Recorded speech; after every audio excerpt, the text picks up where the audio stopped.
Katie was late too. I wasn't the only one. Coaches. Why can't I sit over here? Yeah, you can. Yeah. I was just double checking to make sure you got your lipstick on.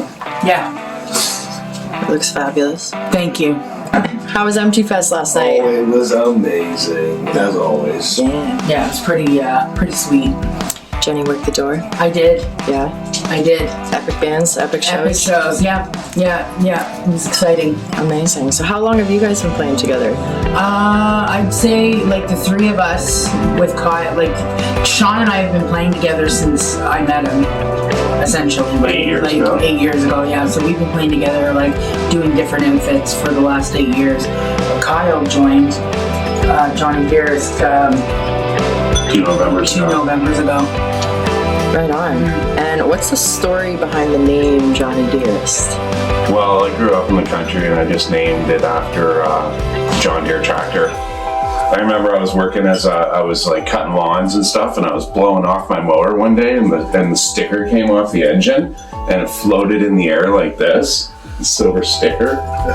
And I was like, wow, I should name the band Johnny Deerest.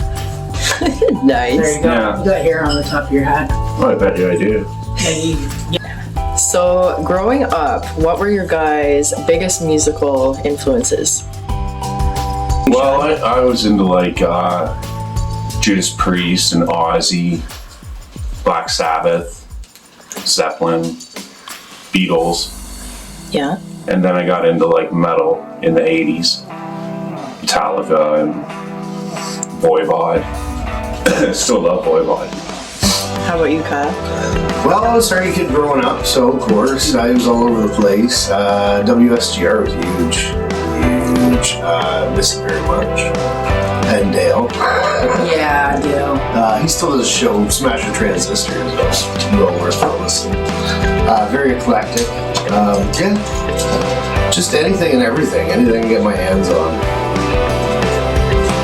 Well, I have been obsessed with music since I was a little girl.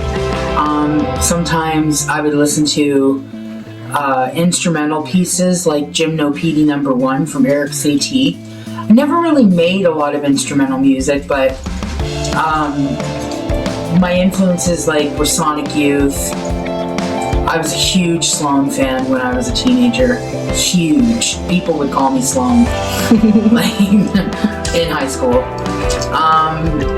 East Coast music scene was really big for me when I was a teenager. Those are the things that that's something that really resonates with me. Is that time, that period in the 90s, there were a lot of amazing bands coming out of the East Coast. Eric's Trip, Thrush Hermit, the Inbreds. I don't know if the Inbreds were from the East Coast, but I thought the Inbreds were from Scarborough. yeah. Toronto. Yeah, they're from some, but I just remember them being a part of that. Yeah. Same I don't know if timeline. maybe they were on Murder Records label. I can't really remember, but there was also a band named Jail that I learned every single song on their one record. I can't remember what the record's called now. It's been so long, but yeah, a lot of 90s music is and I still listen to it this day. Me too. Yeah. I shifted in the 90s. I went to Sebadoh, Pavement, Dinosaur Jr. Dinosaur Jr. And how would you guys describe the genre or kind of stylings of your band now? I just like to call it indie rock. We're influenced by the 90s for sure.